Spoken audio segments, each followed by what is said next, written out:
മണ്ണിടിച്ചിലിൽപ്പെട്ട് കാണാതായ കോഴിക്കോട് സ്വദേശി അർജുനെ രക്ഷിക്കുന്നതിനായി കാസർഗോഡ് നിന്നുള്ള ദുരന്ത നിവാരണ സംഘം അപകട സ്ഥലത്തേക്ക് തിരിച്ചു.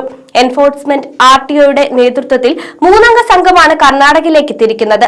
പ്രതികൂലമായ കാലാവസ്ഥ തുടരുന്നതിനാൽ രക്ഷാപ്രവർത്തനം ദുഷ്കരമാണ്. ഗംഗാവലിപ്പുഴ നിറഞ്ഞൊഴുകുന്നത് രക്ഷാപ്രവർത്തനത്തിന് തിരിച്ചടിയാവുകയാണ്. കഴിഞ്ഞ 16-നാണ് അർജുൻ ഓടിച്ച ലോറിക്ക് മുകളിലൂടെ മണ്ണിടിഞ്ഞു വീണത്. കർണാടകയിൽ നിന്ന് തടിയും കയറ്റി വരുന്നതിനിടെ വിശ്രമിക്കാൻ റോഡരികിൽ നിർത്തിയിട്ടപ്പോഴാണ് അപകടമുണ്ടായതെന്നാണ് വിവരം. കർണാടകയിലെ ഷിരൂർ ദേശീയ പാതയിലാണ് അപകടമുണ്ടായത്. ഗംഗാവലി നദിക്ക് സമീപമാണ് മണ്ണിടിച്ചിലുണ്ടായിരിക്കുന്നത്. വെള്ളത്തിനടിയിൽ ലോറിയുണ്ടോ എന്നറിയുന്നതിനായി നാവികസേനയെ സ്ഥലത്തെത്തിക്കുമെന്ന് ഉത്തര കന്നഡ ജില്ലാ കളക്ടർ ലക്ഷ്മിപ്രിയ പ്രതികരിച്ചിട്ടുണ്ട്. പ്രദേശത്ത് കൂടുതൽ മണ്ണിടിച്ചിൽ ഉണ്ടാകാനുള്ള സാധ്യതയുമുണ്ട്. മഴ തുടരുന്നതിനാൽ രക്ഷാപ്രവർത്തനം വളരെ ദുഷ്കരമാണ്. അടിയന്തര ചികിത്സ നൽകുന്നതിനായി മെഡിക്കൽ സംഘവും സ്ഥലത്തെത്തിയിട്ടുണ്ടെന്നും കളക്ടർ പറഞ്ഞു. അപകടത്തിന് ശേഷം 2 തവണ അർജുന്റെ ഫോൺ റിംഗ് ചെയ്തുവെന്ന് ബന്ധുക്കൾ പറയുന്നതാണ് കണ്ടെത്താൻ കഴിയുമെന്ന പ്രതീക്ഷ നൽകുന്നത്.